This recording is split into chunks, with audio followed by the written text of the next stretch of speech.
Welcome to Public Speaking with Peter George. Do you want to be calm, confident, and credible every time you speak in public? Then stay tuned as Peter and his guests discuss public speaking tips, techniques, and tactics that help you increase your impact, influence, and income. Here's your host, the author of The Captivating Public Speaker, Peter George. You hear it all the time. Things like build a personal brand, identify your niche, and craft your signature talk. But how do you go about doing these things? In this episode, Kelly Charles Collins gives you the answers so you can position yourself as the go-to expert in your field. As a result, you have a greater opportunity to secure corporate training contracts and paid speaking engagements. As a keynote and award-winning TEDx speaker, retired trial attorney, law firm partner, speaker, mentor, and author, Kelly is a sought-after authority in courageous conversations, unconscious bias, and women's empowerment. A transformative speaker, Kelly's media features include ABC, NBC, CBS, Time.com, Forbes, Fast Company, Authority Magazine, Women's Wear Daily, and more. The name of her book is Conversations Change Things, and this conversation will do just that. Here's my conversation with Kelly Charles Collins. Hi, Kelly. Welcome to the show. Thanks for having me, Peter. I'm so excited to be here. Kelly, let's discuss how speakers can attract more speaking opportunities by becoming the go-to expert. And to start, what are the key benefits of being recognized as the expert? The key benefits really is about what everybody says. People have to know you, right? And so I think speakers oftentimes don't understand the value of knowing their expertise and then building a platform and elevating their authority around that expertise. So we have a lot of people who go out and just speak. They just talk about a lot of different things. But one of the things that I teach my speakers is we need to know what your expertise is, and then we build your authority around that so that people know what you are known for. I think we get afraid, you know how they say like riches are in the niches, but people get so afraid to niche down because they think, oh my gosh, then that's really limiting my, opportunities. But it doesn't. It actually really helps you to get opportunities because people know how to find you. They know what they're looking for. And then once you're in that space with them, then expand, then tell them the other things that you know and that you can speak about. But it's really about narrowing down to that one thing that people know you for. That's how you really open the space up. When things matter, we want the expert, right? If you need brain surgery, you want a particular brain surgeon, not a doctor in general. That's right. That's right. We are always going to specialists, right? And that's such a great example when we think about it in common sense for people, even lawyers though, right? So I'm a retired lawyer. When you have a legal case, if you have a car accident, you're not going to go look for the IP lawyer. You're like, where's the best personal injury lawyer out there? Somebody who has really honed in on that area of law. It's the same thing with speaking. People want to have people who have really honed in. I always tell people it's about knowing your topic deep, not wide, so that when you're on stage, if someone asks you a question, you can answer it, right? You should be able to answer just about any question or have the resources and the knowledge to point them in the direction to get the answer. If you're just all over the place, well, I could talk about this and this and this and this, then who wants to talk to you? Nobody wants to talk to you because you're just all over the place. So how does the speaker identify their niche? So one of the things that I do is first, I always work with them on their why. We talk about things. We say, oh, I want to speak about this. And I always ask why. And I'll just do, the 5 whys turns into like a million whys, right? That question. But I just keep asking them why. So why does it matter to you? And then why should it matter to someone to pay you enough to speak about it? So that's one aspect of it. The other thing is I talk to them about what their expertise is. Often we think that our expertise is just that we have a degree in something, that we've worked in a specific area, but it's really your professional and personal expertise and experiences that you've had. And so I work with them to think about what are those things, like go back in your life, because often, especially high achievers, right? And many speakers are high achievers. We achieve, we move on. We achieve, we move on. We don't even remember what we've done in life. So it's really going back and taking an inventory. One of my coaches had me do that, really take an inventory of who you are so that you can see if what I'm saying that I want to speak about, I actually have either the personal or professional expertise to back that up so I can marry the two and really stand in the power of that. What happens when you don't do this? What are you risking? You're risking the longevity of your career, right? So we know people that will get on stages and people will hire you just for about anything. And, they'll offer you exposure and you'll get on stage. But if you really want to make money in this business, if you really want to be a highly paid, sought after speaker, you have to hone in. If you do not, then you'll get one gig here, you'll get one engagement there, but then people will realize there's no real value that you're providing to the audience. And so they won't even invite you back. They won't refer you. You won't be that go-to person. How do you know when you niche too far? I really don't know that you can niche too far. You may niche let me say this. You may niche to a point that you don't have a paying audience, right? So that might be one area where you just get it so narrow because you're so focused on what I call your consuming audience, right? The person who you're trying to get the message across to, that you niche to the point that the paying audience doesn't get it. Like you don't even understand that there is a paying audience and that there's value that you need to communicate to them too. And so I think that area, but I don't think the content itself, but I think you may niche too far down into your audience. Like you said, you still need that paying audience. You can't survive without them. That's right. From my listeners' perspective, how can they balance the need to be perceived as the expert in being authentic and vulnerable? Because they're not mutually exclusive, right? So one of the things that I talk and teach my speakers all the time is to be you. When I'm on stage, I am me. Whatever you see and hear right now is the person that you will hear and see on stage. I show up as who I am because what we have to understand is that when we get on stage, this is not about us, right? This is about the audience and really helping them to transform or to shift.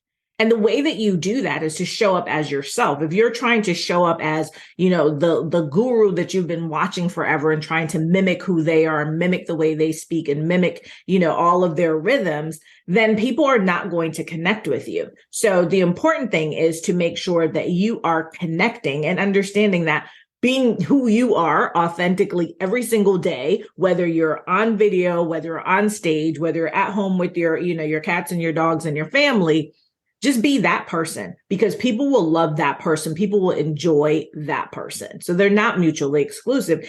And in your expertise, you'll be able to then communicate your expertise from that level of connection and being personable, as opposed to trying to be, I'm the expert on the stage. I know everything, you know nothing. And then people are just like, yeah, I don't want to talk to you. I don't want to listen to you. And you've written a book, so you know the importance of when someone reads that book and then they meet you in person. It's a great compliment. They say, wow, you're the same person. That's right. That's right. And people say that to me all the time. Like if they see me on social media, if they meet me in person, actually, I was just in Chicago at a conference speaking. And one of the women, we've been Facebook friends for a while. And she sent me a note afterwards. She's like, it's so great when you meet someone that you've seen on social media and they're the same person, on social media that you meet in person. And so many times we're trying to be something different or be what we think people want us to be. Just be you. You can only be you. And in being you, that's what's going to attract people to you because you don't have to make it up. Like you don't have to remember, oh gosh, what did I do? Or what did I say? How did I act? And now I don't remember to do that when I get on stage and people are like, well, who's that? And that's not the person that so just be you, just be you. There's no, to me, unless you're just a jerk, there's no downside to being you. They said that Cary Grant, the great actor from the 1930s and 40s, and he had that suave personality, that he made that up when he was young and then realized he had to live it the rest of his life.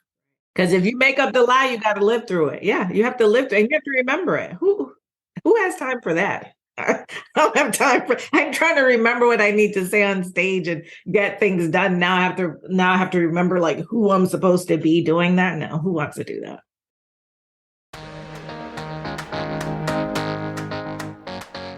Have you heard what noted speakers and readers are saying about Peter's book, The Captivating Public Speaker?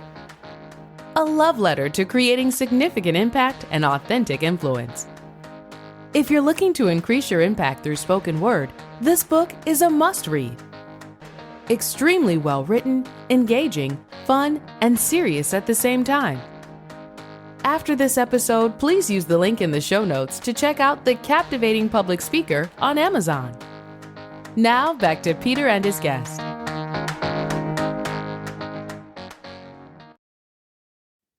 Okay, so can you explain the concept of a signature talk? And I know you agree with me that a signature talk is crucial for someone positioning themselves as an expert. Yes, absolutely. As speakers, and I think this is something that speakers forget. As speakers, we have to sell a product. And what we're selling is our signature talk. It's just like any other store, right? They have or any other, entrepreneur business. They have like a signature thing that they do, and then they may have some other products. But as a speaker, it really is your signature talk. And I think what some people really misconstrue around signature talks is that they think it's their story. So oftentimes I speak to women, especially I have a lot of women who are my clients, and they want to tell me like their story, like the trauma that they've been through. I want to tell people, I want to show people that I came through this. And I keep telling them, nobody cares about your story.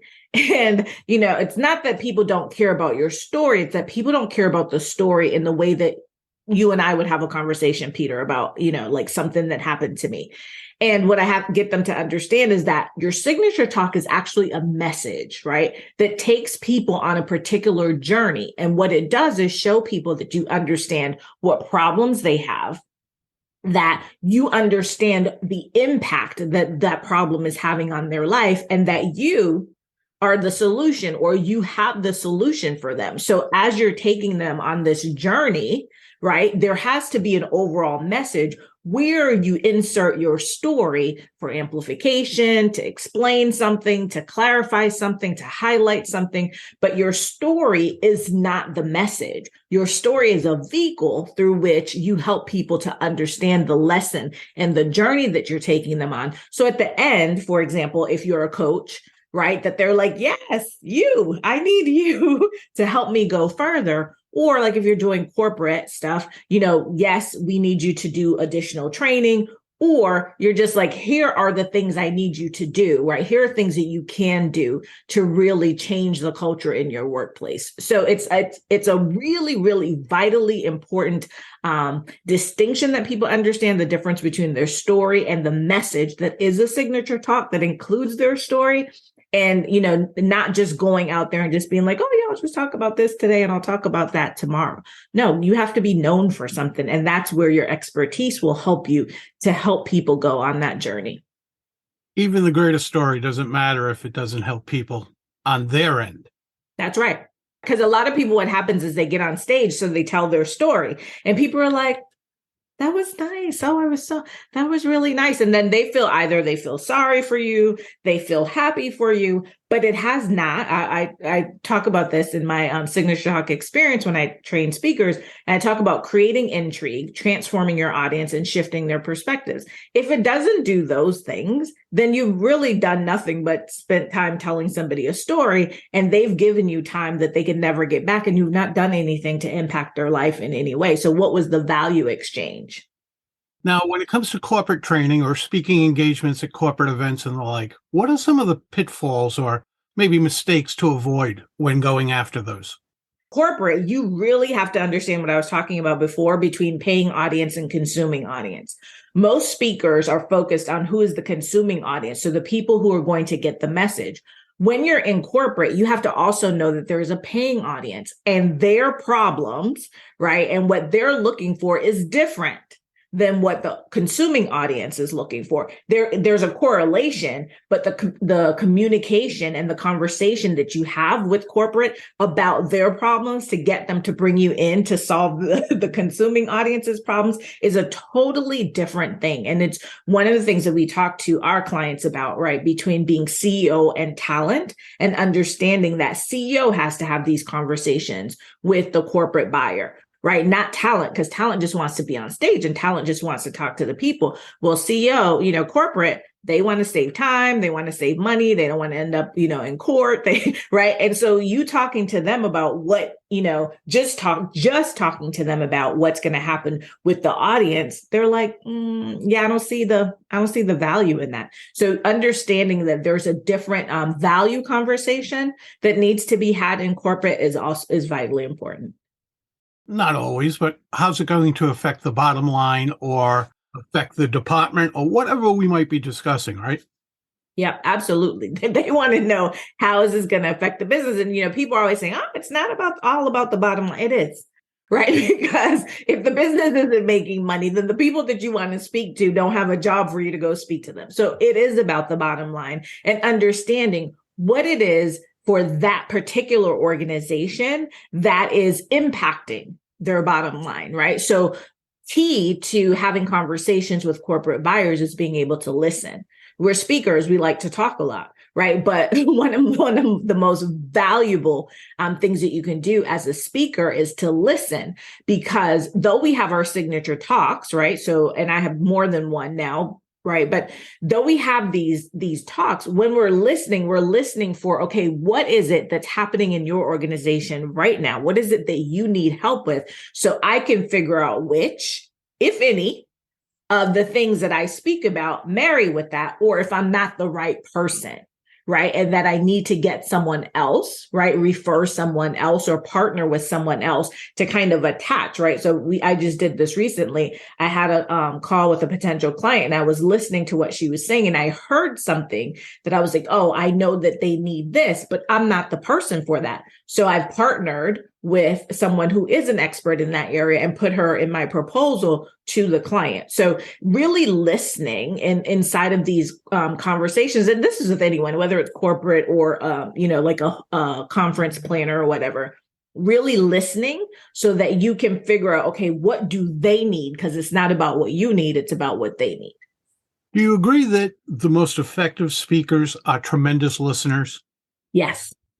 Because it actually requires you to be present. And this is why I always talk to my clients about not memorizing their talks, right? So we get so afraid that we're going to forget something. I'm like, no, you already know this because it's your expertise, because it's built on your why, you know this stuff. And so you could just go out there and talk about it at any time. But if you're so focused on like, oh my God, what's the next slide? I'm supposed to say this, and you're memorizing, you cannot be present to exactly what you were just saying, looking at facial expressions, watching what people are doing, watching their bodies, right? So sometimes we may say something and you realize that it's, causing people to tense up or, causing people to laugh or lean in, right? And so you could do more of that, or you can say, okay, there's something I need to course correct, right? In what I just said.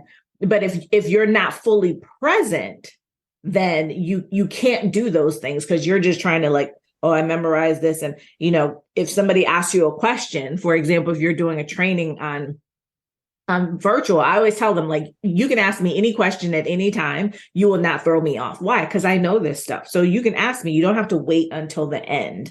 Right. And so that's part of it, like being very present, being able to listen, being able to hear, to tune into what people are saying, not saying, right, but doing and physically exhibiting with their bodies. Speaking of being present, how important is it to have online presence in securing speaking engagements? It's so important. And I have a love-hate relationship. I think many of us do. Listen, I have such a love-hate relationship with social media. I ended up I've been on LinkedIn for a while. And then when I decided to transition out of the full-time practice of law and go into professional speaking, and I joined the National Speakers Academy, they were like, oh, we do a lot of stuff like on Facebook. And I was like, no, I don't want to be on Facebook. Right. And so I haven't been on Facebook that long in terms of posting. I've had a Facebook account forever, but never went on there. But it is the place where people can easily see you. And what we have to know as speakers is that if you pitch someone or if you put yourself out there, what are we going to do? Google. We're going to Google you, right? And so we're going to go out there and find stuff. So if I Google you, I did a challenge and I Googled all the people who were in the challenge and I printed out their sheets and I wanted them to see like what was happening on social media. I'm like, you all say that you're speakers. I see nothing about you speaking. I look, don't just look at the first tab, look at the videos tab. And one of the women, when I Googled her name, she had interviewed me on her podcast. Everything about me came up on her underneath her name, like all of my videos that had nothing to do with her. And I told her, I said, that is the power of branding yourself and being visible, right? And so it's so important. And if you're a speaker, you have to speak. I'm very quiet, which is funny because I'm a speaker, but I'm also a very quiet person. So that's why I have this love-hate relationship. But if you do go online, you will find videos of me speaking. You'll see pictures of me on stage. There's things out there. So you have to do that. And that's one of the things that we do in our signature talk experience is to help them, develop what we call elevation authority program, like to develop that, especially around their signature talk, because there's lots of stuff out there, but it may not be around the thing that you want to get hired to speak. Right. So content creation plays an important part. Absolutely. You're going to get the reaction from what you put on there, Mm-hmm. right? It's not going to be magic. I think for some people like me, so I remember when they started saying like reels, you got to do these reels, and everybody was out there dancing and doing all this stuff. So I decided that I was going to get on this bandwagon. I'm like, oh, I'm going to jump on this bandwagon. And so I started doing the reels and dancing. And my sister, who is one of my coaches, she was like, ma'am, take that down. She was like, this is not you, right? Going back to what you were saying about being authentic and just being who you are. Yes, I love to dance and all that, but it's not necessarily the correlation between, the speaking and whatever. And so, again, like social media can suck you in and just suck the life out of you. And it gets very overwhelming because we think, oh my gosh, I have to do this and I have to do this and I have to do this. No, just figure out what works for you. Is it a newsletter? Is it articles? Is it quick videos? Is it live streams? Is it, whatever it is for you, do that. Don't do what anybody else, is doing. Don't do what people tell you to do. And in your heart, you're like, yeah, I don't want to do that. Just be you and do what feels good for you at the cadence that feels good for you. And you can't do everything. No. And pick a place, right? Pick a place. For speakers, if you're not on LinkedIn, then I don't know what you're doing. So at least, right, be on LinkedIn, right? And so pick a place and get one of those, they have all these different softwares where you could be on the place and then you can stream it to wherever you want. I use StreamYard for that purpose. If I'm live one place, I'm live every place.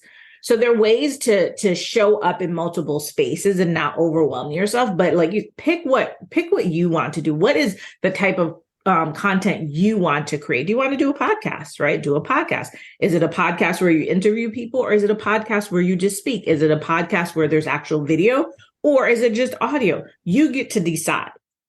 You can't be everywhere well, but you can be a lot of places well. That's right. Or one place extremely well. That's right.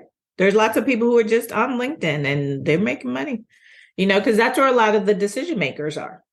That is a thought leader platform. So if that's what you want to be, a thought leader and an expert in your area, subject matter expert, then that's where you should be.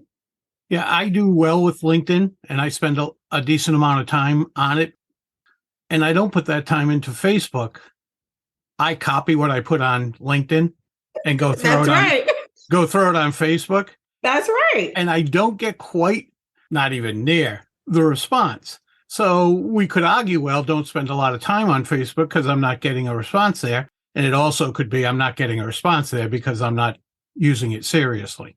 But you've created a footprint, right? So for those who are Facebook people, you've still created a footprint over there. And so I do the same thing. Listen, I'm not creating new content. No. And I use my assistant uses Social Bee, right? And we plan everything and, it gets posted. And then I do individual posts too. But if it's on Facebook, if it's on LinkedIn, it's going on Facebook. If it's on Facebook, it's going on LinkedIn. I am not. Yeah, I agree. People say that no, it has to be customized. Then it's just not going to get done at all. So I figured maybe, just maybe, copying what I put on LinkedIn over to Facebook will help. Yeah. Maybe it won't, but I'm not doing it otherwise. Right. So something's better than nothing. Right. That's what I would say, right? For even for people who are like, oh my gosh, I'm afraid. Listen, something's better than nothing. Because if you are a speaker and I Googled you and I find nothing about you speaking, then. Kelly, this has been great. Where can my listeners connect with you? So they can go to my website, kellycharlescollins.com. And then you can find everything about me, where you need to go. It's all right there. kellycharlescollins with an S at the end.com. Fantastic. Kelly, thanks so much for joining us today. You're welcome. Thanks for having me. That's a wrap of another episode of Public Speaking with Peter George. Be sure to tune in again for a conversation with another public speaking expert. And remember to use the link in the show notes to go to Amazon and check out Peter's acclaimed book, The Captivating Public Speaker.